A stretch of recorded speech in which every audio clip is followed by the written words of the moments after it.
It's the season finale of season 4 of the Cup of Mets podcast. I'm Ian Bosniak, joined alongside by Matthew DeSantis and Robert Venegas, and we record today's episode. It's not even October, which means that the Mets' epic fail here in 2025 has completely come to fruition. They have collapsed. They will not see postseason baseball.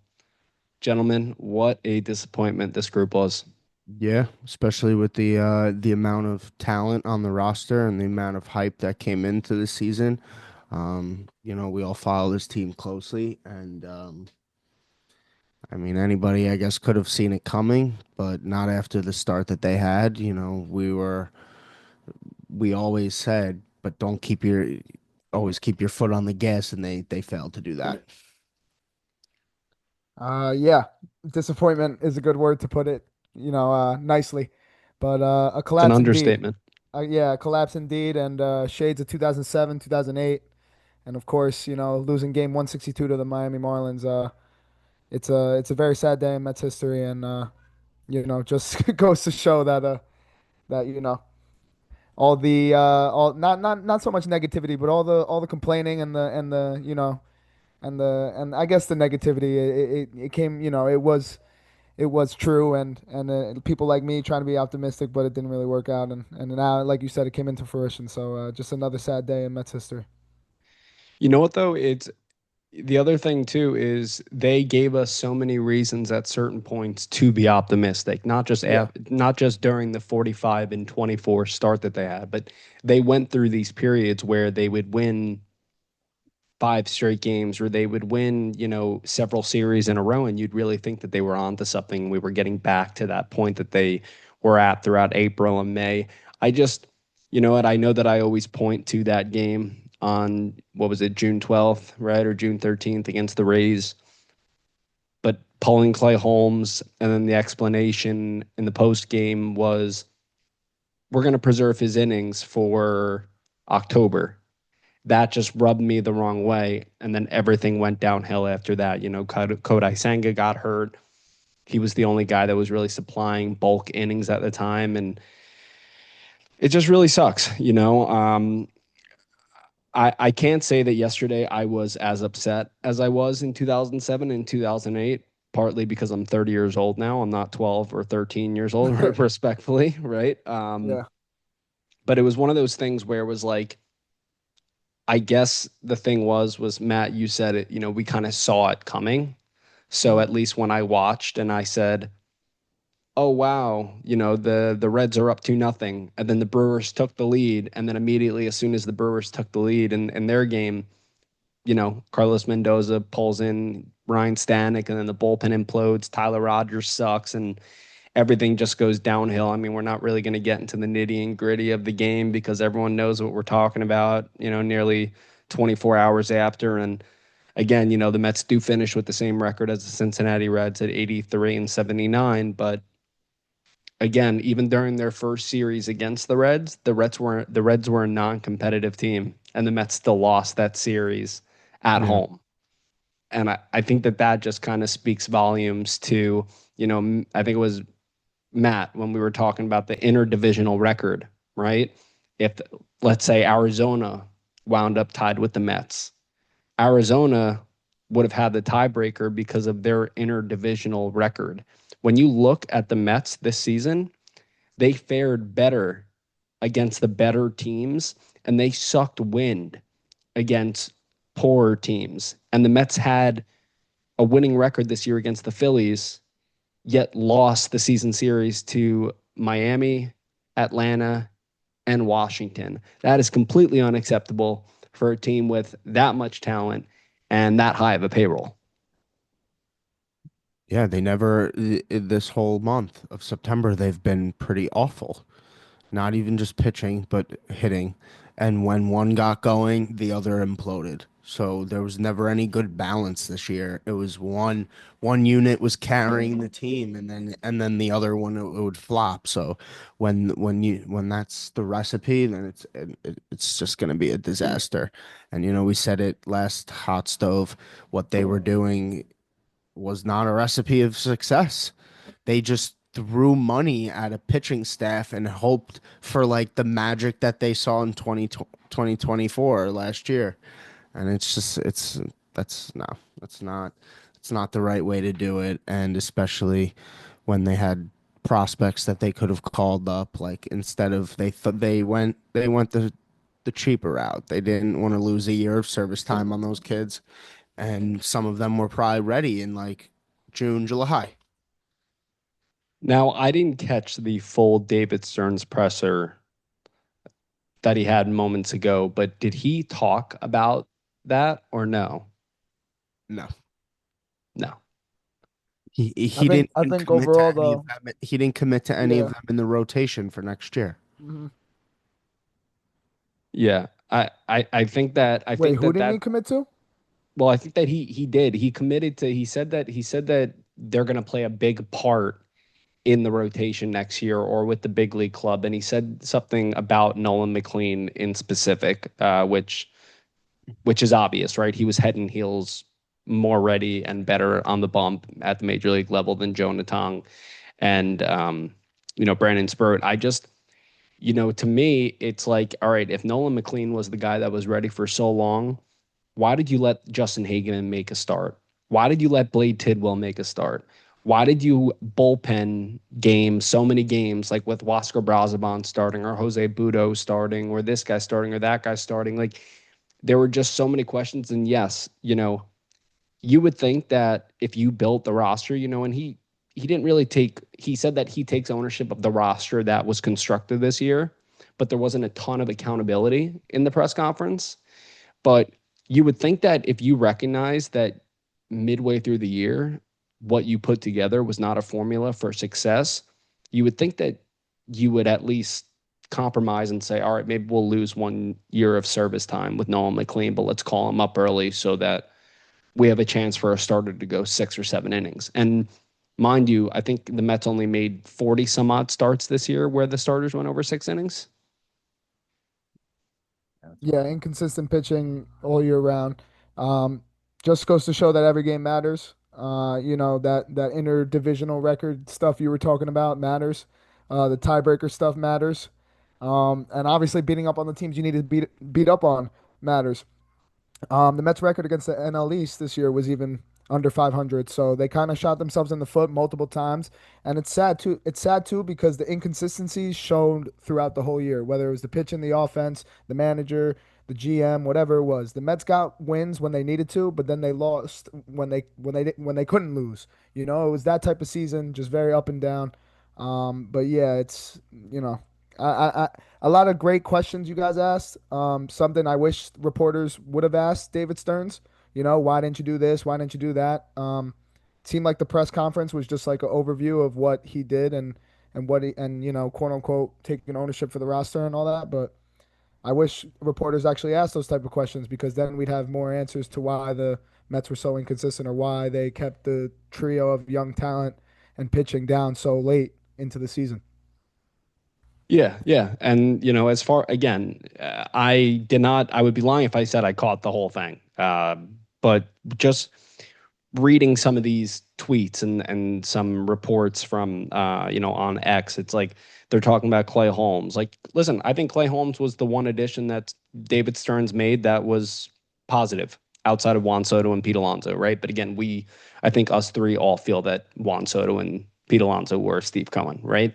So Clay Holmes was probably that one uh, bright spot when you want to talk about the rotation or things that he did, because obviously Frankie Montas was the worst signing of all time. But then, he talks about how, he needs more innings out of the starting staff. There's no question about that. And I understand that there was not much available at the trade deadline. But if you felt that way on July 31st, why didn't you at least go to Arizona and try to get Merrill Kelly?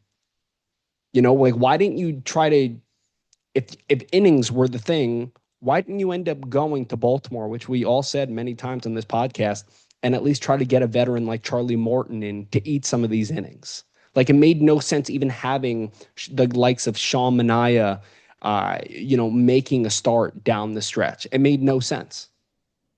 Well, I don't know about Charlie Morton. He ended up getting DFA'd, so He did, but the thing is that his that's a first bad several example. starts in Detroit were pretty good. He got DFA'd though.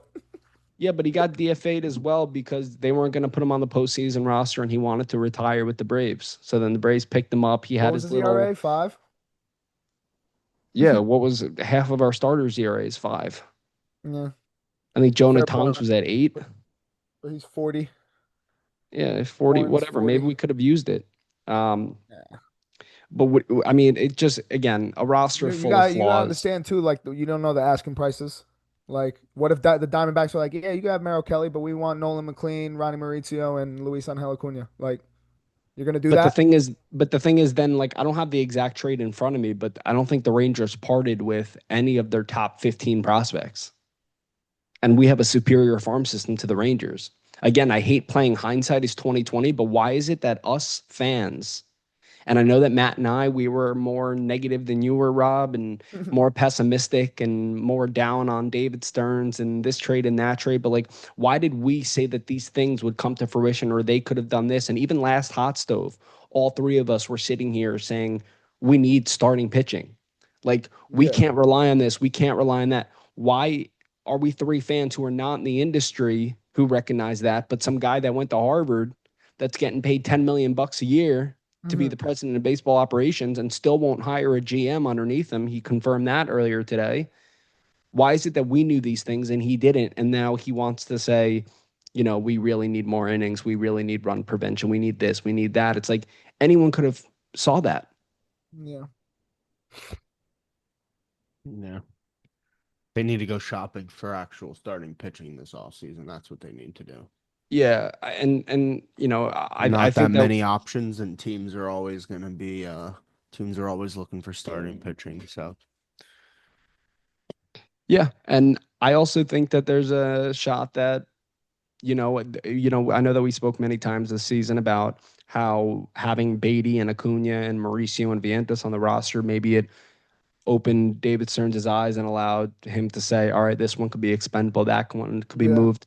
I also guarantee you that having Sproat, Tong, and McLean start and knowing that you do need innings, you do need reliable starting pitching, and the Mets most likely do need an ace, it might open up a door for, I would hate to see this, but again, you got to give to get, and we want to win.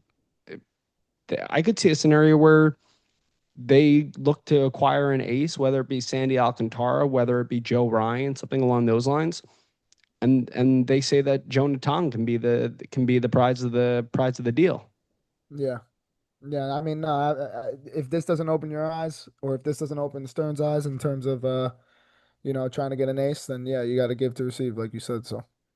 but realistically, it's not even the pitching staff. They need to blow up the whole roster. And I don't, and actually that's not the right. I don't mean the whole roster. I mean they need to blow up some of the guys that have been here for so long. Like I think they need to try and find a way to get rid of McNeil. Hmm.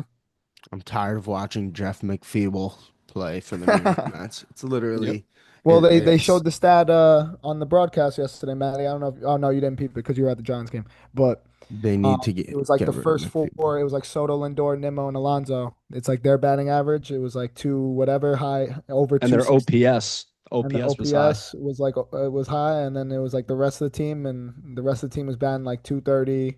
OPS under 500. It was disgusting. So. Yeah. Yeah.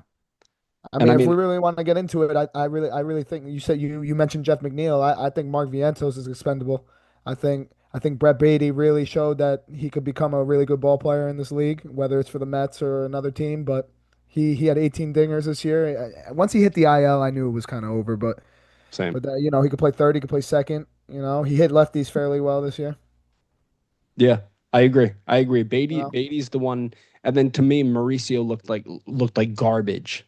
Yeah. Granted, he had very inconsistent playing time toward Hmm. down the stretch, but he looked like he's never swung a bat. It was like Mauricio Yeah. and Jose Siri. It's like who can hit a ball? Nobody. He probably should have been in AAA for like August, September. Like I don't even think he had any business being on the He just roster. didn't look. He looked disinterested. Like even when he played, it's like. Yep. We Yeah. guys, we're a win away, and another team and the Reds lost from making the playoffs. Like, Yeah, all their body languages were off. yeah, Even Mauricio when he got aboard yesterday, I think it was in the ninth inning when he got aboard to lead off the inning, he was standing on first base. He didn't even take his lead, and the pitch was thrown because he was taking off his oven mitt. Like that's the type of stuff where it's like, again, there didn't seem to be a sense of urgency. And yes, we're not in the clubhouse, we're not in the dugout, we don't know what they're saying, we don't know what they're thinking behind closed doors. Mendoza, after post game yesterday, he said, these guys are feeling it, it's a really not a good feeling right now, and this and that, and he, and the players spoke about that even further, but it's like they seemed disinterested. Mhm. And I know that we bring up, you brought up a guy like McNeil. I think the only way that would make sense for Jeff McNeil to be on this roster, and I think that it's very important to have a player like this, somebody that who can play all these different positions that you could throw around left and right. But he's slated to make 15, a little slated to make close to $16 million next year in the final year of his contract, and then there's a club option for He 2027. when you look at the Like numbers, some would say that he really didn't have that bad of a year, but he hopefully we didn't. It can. was just Hopefully, situationally he was yeah. terrible. Yeah, I know. He was But terrible. hopefully we can, maybe send him away to a team for like a reliever. I want you to do homework on Jeff McNeil. And aside from his All-Star year and batting title year, what has he been? Who extended him? Was that Brody? Yeah. No, that was Billy Epler. Oh no. Yeah. He got extended what, 2019? No, no, he got extended Sometimes after After COVID. 2020. I think sometimes I forget 2021. Jared Porter got us fucking Lindor. Jared Porter, was Weirdo. he the drinker or No, He he what? was the was the one weirdo. sending pictures of his you know what? Oh, Zach No, Scott. Zach Scott was the He got pulled drinker. over Yeah, Zach at a Scott's an light and he was asshole. jerking off. Yeah. Yeah, he pulled a Reese McGuire, except Reese McGuire still Kellen catching Winslow. somehow. Kellen Winslow Jr. He pulled the Kellen Winslow Jr. Yeah. It's That funny. guy played Oh, for the Jets and he was like in a New Jersey Stop and Shop. He was doing yeah. that. It was disgusting. How did we get Um, here? Yeah, no, but yeah.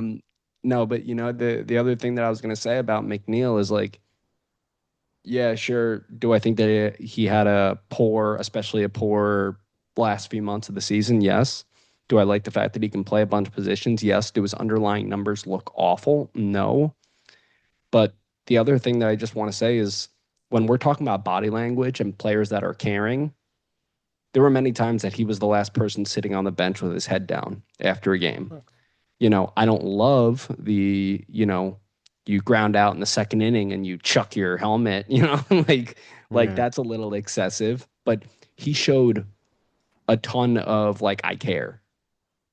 Right. And I just want to see more of that. Like last year in 2024, like we saw guys out of the dugout all the time, and there were multiple fights that happen, bench clearing brawls, like, and I know that that's not like the epitome for where you're going to win a World Series, but like there was just not a ton of energy, right? And I know that David Stearns said earlier today that leadership wasn't a problem in this and that, but I have to think that something went awry.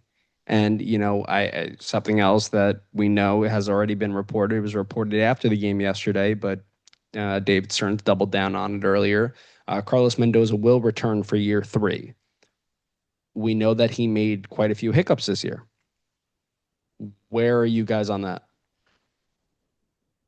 I mean, I've been saying I had a feeling that because he said that at his trade deadline presser that Mendoza wasn't going anywhere. Mendoza probably, if he's a smart guy, I think somewhere in there he is after last year. I think he's gonna realize, listen, like if he doesn't make any changes and they miss the playoffs again next year, he's out. So I really hope that they make some changes to the staff. I really Fuck don't want to that. see Mike Sarbar anymore. He Nah. lost us at least 1 or 2 games on his own. Mike I don't Sarbo want to was see awful. any of the hitting coaches. There's a scenario where I would be okay seeing Jeremy Hefner go.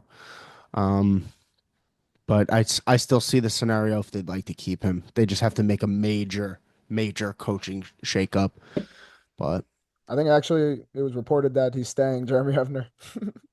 Was That he it? would him, the assistant pitching coach, and then Antoine Richardson. well, I wouldn't be. I like Antoine Yeah, I was Richardson. gonna say I if those don't are want three to. people I'm keeping, Sarbar those are the three sucks. people I'm keeping. Give Jeremy Hefner an actual pitching staff and then talk to me. But Yeah. what's it called? What I'll say is that if it was up to me, I would have fired his ass just from his decision making alone. It's been terrible this year. It wasn't anything like 2024. I saw no Yeah. like play like small ball or like a lot of stealing, obviously, but like bro, like he just didn't adjust. Mendoza adjusted last year. I felt like No, he did. You're right. on our run this year, he didn't adjust at all. And especially when everything was going wrong, you're the leader of the ship. You're the manager of this baseball team. You got to change shit up, whether it's the lineup, whether it's you can't. He did it. He did it the last month of the season. He started benching guys and not pitching guys in certain spots. It's like you should have been done that. No, you're right. Um, And I personally, I wouldn't have been mad if they fired him. Yeah, I no, wouldn't no, have no, been mad no. at Listen, all. I I'm would saying, have and seen don't get me that. wrong, Matty, my fault. But don't get me wrong, like if they brought him back, like okay, so be it. But like if the Mets start off like shit, like they did in 24 in the first 2, 3 months, he's gone, bro. You gonna talk about we don't make the playoffs next Yeah. year, bro? He be gone in June, July. If they're gonna Yeah, cam Willie I Randolph like agree, they and did I in '08, then they better cam Mendoza like that. another yeah, one is I think John Gibbons should go too. I agree. Oh shit, I forgot about him. I agree. John Gibbons should go. But Rob, you bring up a great point. 2007, 2008, right?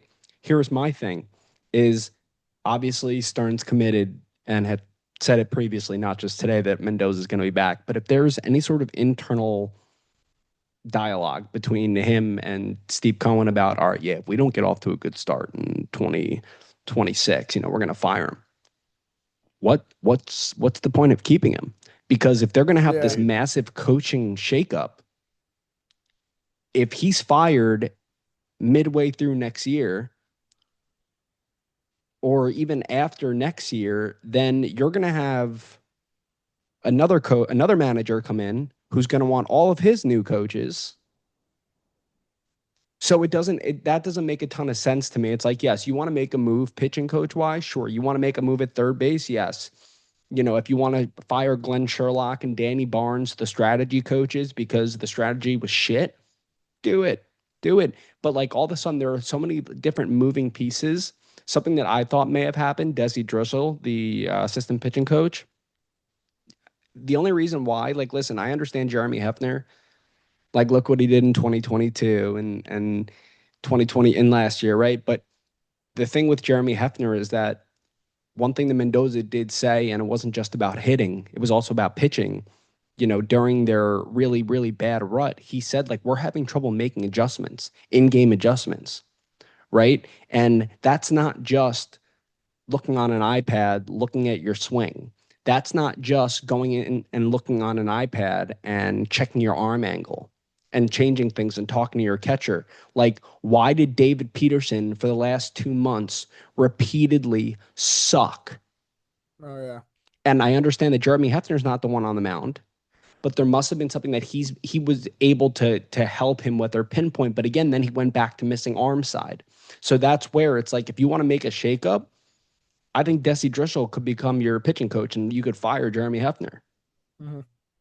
I don't know. I mean, it's kind of a double-edged sword because if you want to give Mendoza another year, how many quality candidates to replace, John Gibbons and other people on your staff? How many Carlos quality Beltran. candidates are looking at this and I knew you were gonna saying, say that. well, Mendoza, if this isn't a good year, could be fired after this year.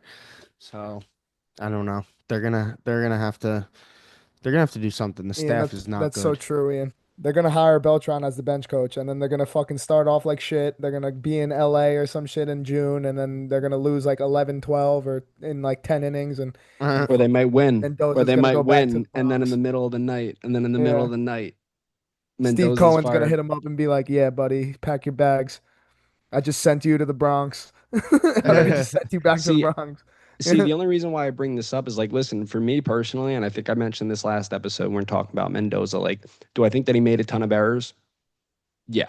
But realistically speaking, this was only his second year as a manager, right? You want to give him another year? I'm for it, especially when you're bringing back a lot of pieces. When you're bringing back a lot of the same pieces, you don't players don't want to see new managers every other year, right? Yeah. So stability is important, especially for an organization, not only the players but for an organization, right? But I just remember after 2008 hearing all of that talk about like, yeah, well, they really did have deep discussions after they collapsed in 2007 about firing Willie Randolph, but then they decided to give him another year, and then Yeah. shit fell apart in June. Like, I just don't want to see that happen again. No, of course. Of You course. know, Nobody does, but he really made some questionable moves this year. Um, and and lack thereof. yo, yeah, yeah. And like again, I granted and Stearns didn't make the right moves at the trade deadline either, but bro, like if you he kept jogging Cedric Mullins out there. Like he kept putting Oh, such a fucking bad move. kept sitting Beatty against lefties, like just like and like putting Jeff McNeil in center, like that, like just questionable moves, and it was really discouraging to see, just because based off the year he had last year. Yep, And absolutely. then based off what I read, Tyler Rogers doesn't like the East Coast, and Oh, there you go. And then he again, won't Really? be resigning. So Oh wow. Okay. many's yeah, I saw something. He still kept his place in San bro, Francisco. and like even like with like Gregory Soto, bro. Like I know he sucked, but like Gregory Soto, I think throughout his MLB career, like is proven better pitcher with nobody on, nobody out, fresh inning. Yet And he and was who's the always first guy coming out with two men on, one out? Gregory Soto. Like, what are you doing? yeah. Like, I don't don't you get the rundown understand. on these guys? Bro, It's that's why I didn't crazy. want to do grades, Boz. I'm sorry. I texted in for those.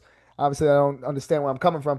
We're texting the group chat trying to get this episode underway, and I'm saying I'm not doing the grades and I'm not doing the postseason predictions. Fuck that. F. F. Big fat F all Everybody across gets the an board. F. Yeah, and it's funny now. I'm reading this, and again, I've said it 5 times already, but I didn't really watch the presser that much. But David Stearns, when asked about what he would do differently at the trade deadline, clearly the moves we made at the trade deadline, or at least a subset of those moves, didn't work, and in certain cases, made us worse and didn't help us down the stretch. Well, He that's didn't even answer the literally question. that's like He didn't even answer the Brian question. Helsley's entire tenure here. He did. I'm curious to know what he ended up with war wise of his Mets tenure. I know at I'm not one even gonna point it was look. negative 1.1. Yeah, Like I was like, Brian you Helsley was have to brutal. be so bad to have a negative 1.1 war over 8 appearances. Dude. He did pitch over 20 games, but no, but listen, he was awful. He was Yeah. awful. Like there was not one the best deadline acquisition was Tyler Rogers and he was even suspect. Yeah. Yep. And I feel like both moves from Baltimore sucked. Yep. Yep. Yo, I but Mullins, it's crazy though, Mullins because and Soto sucked. Gregory Soto was good his first like 10 appearances, and then they started talking about him, and then he just shut the bed. yeah. They were like, we haven't really talked about Gregory Soto, and then they start talking about him, and then his ERA went from like 2 to 5 with the Mets. Yeah, Yeah. Like, Yeah. I don't know. And it's I'm just also laughing, like, but yeah, it's true. and then it's like also like listen, out of those 4 trades, the biggest guy that we traded away was Jesus Baez. But Jesus Bias was a name that probably could have been used in a nice trade this offseason. And Yeah, he's yeah. now with the St. Louis Cardinals organization and Ryan Helsley. For a fucking rental, bro. Him, Nate Dom, like Wellington Arasena. they traded 15 plus players this deadline, and I some wonder of where them are pretty good. Cedric Mullins gonna play next year. Budo, I think, looked good for San Francisco. Mm. Yo, Rob, it's funny you say that. I had a dream the other night because I think it was the day before the end of the last game, so 2 days ago, and I had a dream that Cedric Mullins wound up playing center field for the Angels after the Angels traded Joe Adell. Nice. So if that comes to fruition this offseason, just remember I We'll had a revert little. back to this. Yeah, yeah, we'll revert You back All know to who right, this. Mullins reminded me of? this isn't the hot stove. We got a few months for that. No, but you know who Mullins reminded me of? And this guy who I'm about to say was actually decent for the Mets. Alejandro De Aza, bro. Uh, And De Aza was actually good for the Mets.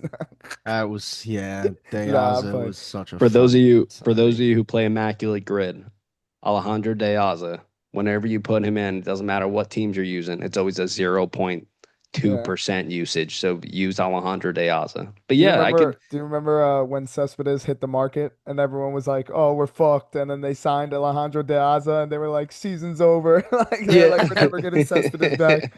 Seasons. Oh, Well, well, yo, that's like this past year. We're hearing all these rumblings about different players, and we're like, yeah, yeah, yeah, like this is good. Like Soto's gonna come, and it's like breaking news into the SNY studio. The Mets have signed Frankie Montes to a 2-year, $34 million contract. And we're all just like We were like, "What the 17 mil a fuck?" year. Like what? For what fucking reason? Dude. I would have Uh, yeah. rather Sevy back. There I'm were so sorry. I know many of those Sevy was moves bad, last but year. I would have rather Sevy back or Quintana. well, well, Rob, that's something that I brought up to Matt about last episode, and it's like, yo, like Sean Mania, no one can predict the injuries, but and yes, he does have a loose bone chips in his elbow, so that maybe played a part. But if you look last offseason, we were like, whoa, the Athletics, I mean, good for them. They gave Sevy a little more than $21.5 million for over 3 years. So I think $67 million total or something. Yeah. To go play in Sacramento, like, good for him. But like we wouldn't have paid that price. And then we paid $25 million For for Sean Sean Mania. Mania, and Sevi started out so bad in Sacramento. But then when you looked at the underlying numbers, it may have not looked good at the end of the season.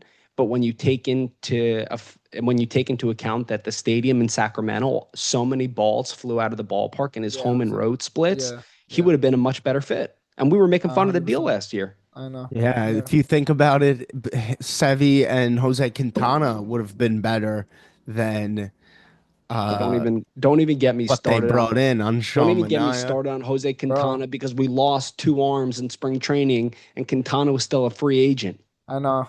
But Griffin Cannon was good, man. You can't hate. He just Yeah, tore his Griffin Canning Achilles. was good, but we That was got another Griffin. turning point. They were every start. He Oh was going yeah. like 6 innings. Yo. Matt brings up a great point, bro. When Canning, dude, the Mets pitching was legit, and then Canning tore his shit, and after that, it was over. Yeah, They couldn't get past the fifth inning. I don't know how much interest teams will have with him after that injury, but the Mets should look at trying to bring him back. I mean, As like a depth and also to let him continue to rehab with the organization, but yeah, he won't be ready until like August of next year. I mean, granted, we could always use an arm in August. We know that. yeah, no, for sure. But then But if I we feel end up, like that's a guy that wouldn't cost that much because of the injury. sure, Yeah, vet sure. minimum. But No, I'm kidding. that's it's going to be an interesting off season. I think that they need to. There's going to be some questions and decisions that some fans might not like. I think Pete Alonso. He broke the Yeah. Mets record. What do we think about Pete Alonso? Because his comments after the game yesterday, It it was took him really about quick. I think you could have waited a couple days, maybe a week, Yeah, like or a word. few weeks until the next time you're in front of a mic. That's the to say Scott that you're Boris opting effect, out. though. I feel, and you know what? I'm happy for him. I'm happy he broke the record, but I think now I would be comfortable letting him go. It's like Yeah, when we need big hits, we don't get them. We get the home runs when we're up already or something like that. Like and then he's we get not lazy. clutch. Yeah, I mean, you can't say he's not clutch when he hit a 3-run home run in the wild card round last year to extend our season. But And but everybody just I keeps talking understand. about last year's playoffs. No, Like, but I understand what you're saying. To me, listen, and I think that we're going to touch upon this a lot in the hot stove. But when you look at all the holes that the Mets have, and Rob, you brought up the stat that they pulled up yesterday on the broadcast about the Fab Four. It all went downhill after Steve Cohen tweeted out the Fab Four. But after Dude. the Fab Four, the team sucked. are you really about to dump in another $25 million annually for 5 years to somebody within those front four? Like, I don't know. You need I to don't know spread either. that Because money you're out. not Yeah. win, you didn't win anything with that front four, and They need, yeah, and it's unfortunate because you both make great points. Like you're gonna have to dump a lot more money into one player, especially a first baseman who eventually is probably gonna be a DH for the rest of his career. Um, I don't know if I could do it either. I like the approach of, and again, I hate to say it, you've seen it with the Yankees. They lose Soto. They got guys like Bellinger, Fried, and Devin Williams, and they accumulated a lot of money elsewhere, and they ended up having a great year once again. So I think if you Spread it can, out. yeah, and again, you have Ryan Clifford coming up. I'm not saying you got to give him the keys. You got to name him the polar bear or the grizzly bear, just to get Pete Alonso off our minds. But yeah, listen, if you could just we're relocate or allocate that money, get a legit center fielder. You talk about defensive runs saved. If you're gonna not bring back Taylor or if Jose Siri is gonna be out there, we're gonna be in trouble. But get a legit outfielder. Get guys that could not prolong the lineup, but get guys that could just help out Lindor and Soto, man, and a Nimmo. Like after the top three, top four, it can't be inconsistent. It's got to be grinders. It's got to be guys that can get on base, whether it's a walk, whether it's a hit, guys that could even bunt. But just got to and again, like Alvarez, hopefully he can stay healthy. We'll talk down the road, but again, I'd feel comfortable letting him walk too, honestly. Yeah, yeah. But you And gotta just allocate the money in a way that's gonna help us next year and years beyond. Like yeah, yeah. money is invest in coming off pitching, the books. invest in the Yeah, pitching. Like if you're gonna trust your other young guys like Benj and Jet Williams and Clifford, do so early. Just so we could see where we're at in June, July, August. yeah, yeah. And right now, I know Matt, I know that you just said money's coming off the books. So the Mets payroll here in 2025 was $342 million, 377,486. Entering as of right now, 2026, and this includes Pete Alonso saying he's opting out, so that $24 million off the books. They're at 228,520,000 uh, as their payroll, their adjusted payroll going in. Another name, he didn't. He said that he has to discuss with his family, maybe an approach that Pete should have taken. Right, Edwin Diaz, he's slated to make about $15.5 million. I would love to bring him back, but I don't know about you guys. I don't see David Stearns dishing out big cash for a closer. He better. He's the fucking best in the game. He Yeah, so better. you, I don't know. I hope they can come to terms. And or maybe he doesn't opt out, but we'll Well, see. he We'll didn't see. opt out, realistically. I mean, but Of course, yeah.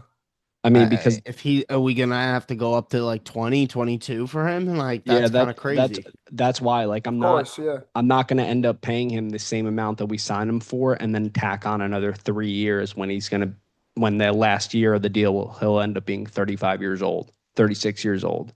Yeah, Like that. yeah. That's my issue Lot there. of lot of decisions to make, man. A lot of There is decisions, and there's a lot, and he's gonna Stern's gonna have to get creative, and that's why I kept saying, move that McNeil money, and yeah. if they have some money to play with, if they want to look at like a Josh Naylor for first base, or if they want to, See, and that's the thing. Like we're talking about, like reallocating money. Put Diaz to the side because you're at 228 million. If you were going to spend the 25 million dollars on Alonso, what they could do, a name that I love, Josh Naylor. That's a good one. A name that I love is Luis Arraez, because he's still only 28 years old.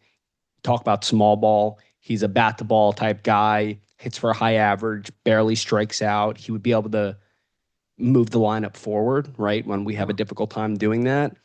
Another thing, if you were to trade McNeil, you could shift him over to second when Clifford plays first, or vice versa, whatever you want to do, right? But just Spot Track, which has great metrics, payroll, salaries, this, that, and the third. They're pegging, I believe, Pete Alonso, I don't have it in front of me, to sign a 6 year deal worth $167 million or $176 million, something. I might be getting the numbers mixed up. But then you have Luis Arraez, who again nearly 3 years younger than Pete Alonso. Again, different position, different skill set, slated to sign a 5 year, $68 million contract. So he's a free agent, Arise? Yeah. Yeah.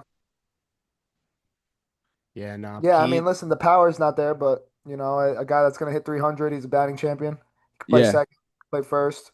Yo, think about it. This was the second time. I forget the other year, but this was the second or third time in Mets franchise history where they had three players hit north of 25 home runs. I don't think we won the World Series in either of them, and this year we didn't even make the playoffs. Yeah, yeah. You know, so if you throw a rise in there again, you're playing more small ball, but then hopefully the run prevention will be there more as well. He's not a Gold Glove first baseman, but Alonso, at least, a rise could flip the ball to the pitcher without hurting somebody's hamstring. Yeah. Yeah, You for know, sure. For sure. um, but yeah, yeah. I mean, listen, there's so many different things that we can say regarding this season. It Yeah. really, It'll be the David hot Stern, stove before we know it, boys. that it will, and David Yeah. Stern. It's like I see here. It's like a tweet quote: "We needed to do more." No shit. We Yeah, all said it. literally. We all Captain Uh, said it. Obvious, it'll man. be fun. It'll be fun in a few months to hop on the hot stove and go through some trade Scenarios, yeah. predictions and signings and stuff like that because I Some mean, scenarios. yeah, Yeah, for sure. yeah. It's I always hope the worth. Like team looks different though The next Mets, year. I I really think do. will. I thank all the guys that played the last couple 8 years of my life, but like we need some change. Um, and I'd love Absolutely. Lindor Soto to come back, obviously, but not but again, I think they should revolve the team around them. But Yeah.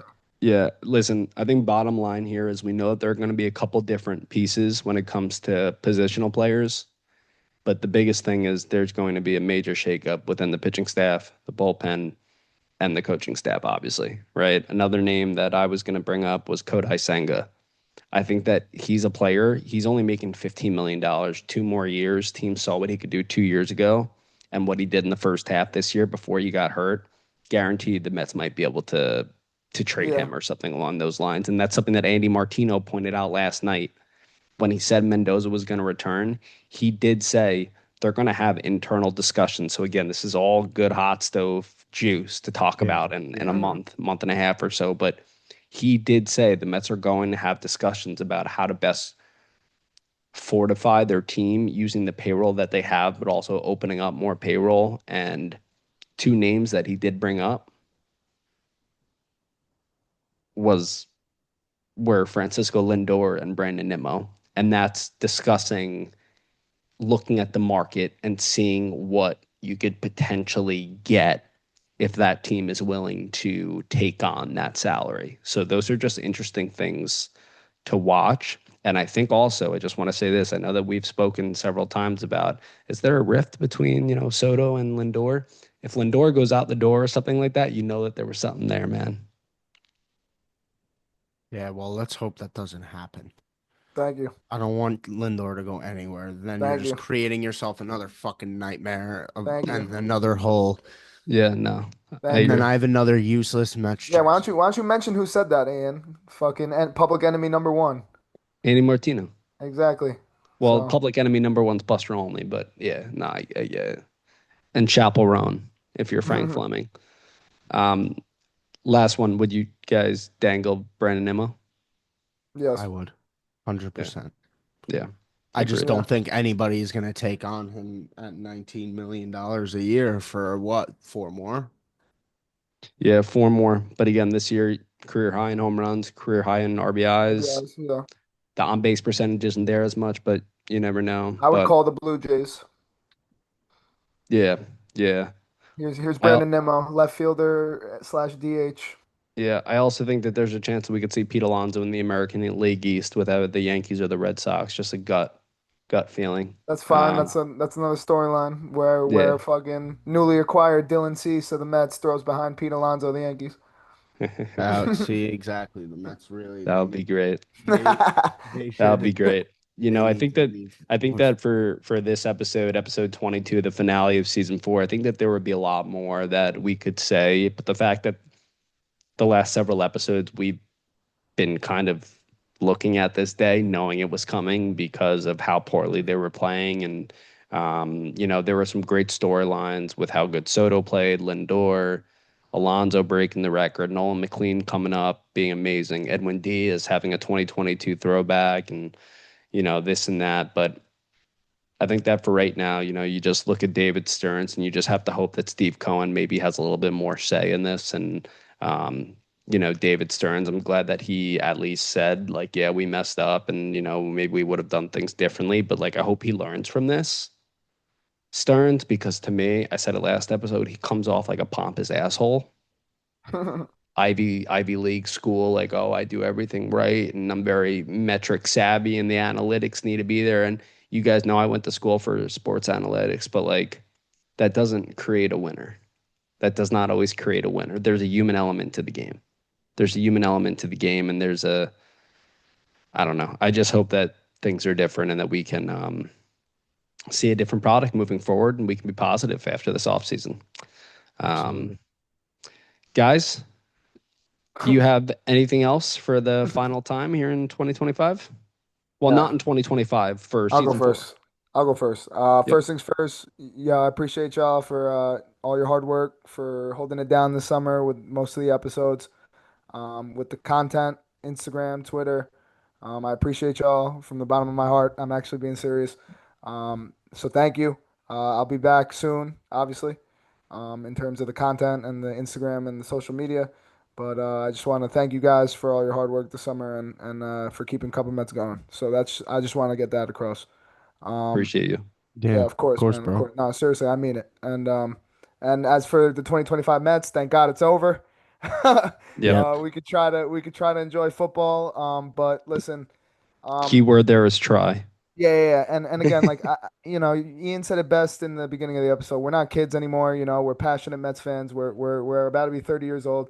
This just reminded me of '07, '08. The next day isn't the easiest, obviously, Yeah, but we're going to take it one day at a time, and we're going to look forward to hopefully 2026, where we could see a newly revamped New York Mets squad, and we'll go from there. But I'm definitely not buying season tickets again.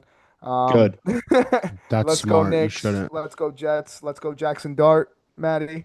And most importantly, and sadly, let's go Mets, always and forever, no matter what. So love you guys. Another successful year, and looking forward to the offseason and spring training. Yes, sir. Yeah, Maddie, that was nicely said. It's hard Yeah, to beat that, but yeah, nah, I nice. appreciate you, It come man. was on, beat it. good, good year for the group and the podcast.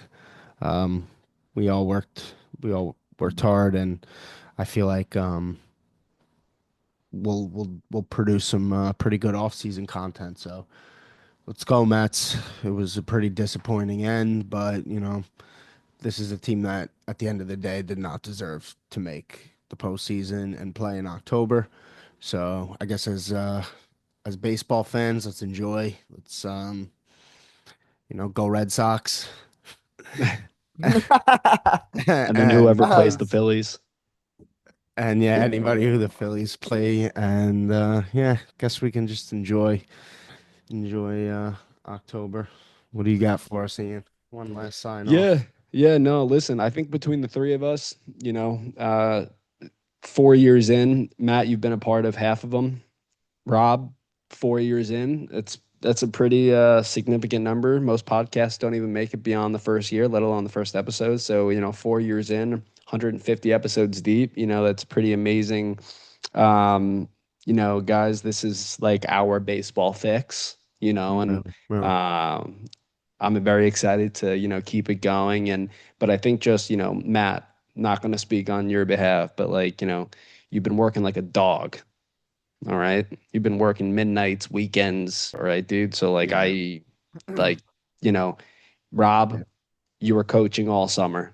There was a lot of crap going on. Me, guys, this is my last episode recording here in New York as a New Yep. Yorker. I'm moving to Florida tomorrow morning. Okay. Yep. So we're going to be doing it from a distance, but we've all had different things that we've dealt with this year. And I think to be able to say here on September 29th that we were able to put out 22 episodes and conclude the fourth year really says a lot.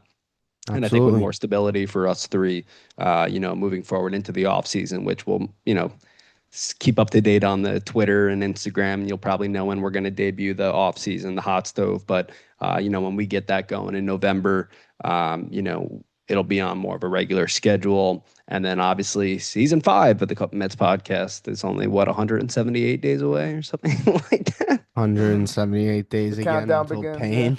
Yeah, yeah. God help us all. Yeah. Yeah, but to the listeners, guys, thank you so much. We appreciate each and every one of you listening on any platform, watching on any platform. It's a pleasure again to talk and interacting with all you guys. And yeah, so for the final time, just remember to give us a follow on Instagram, YouTube, and X. We are at Cup of Mets. Subscribe to the podcast, whether it be on Spotify app or wherever you get your favorite podcasts. Download the SeatGeek app, punch and code Cup of Mets at first purchase to get $20 off. And last but not least, head over to smacksunflowerseeds.com, punch and code Ian05405 to get 10% off of any purchase. And for the last time here in season 4, for Robert Venegas and Matthew DeSantis, I'm Ian Bosniak. Everybody, we can decompress now. It's over, okay? You could be upset, angry for the next few days, but we'll let it go on to bigger and better things. For the three of us in the Cup Mets podcast, good night, everybody. We'll see you in a month.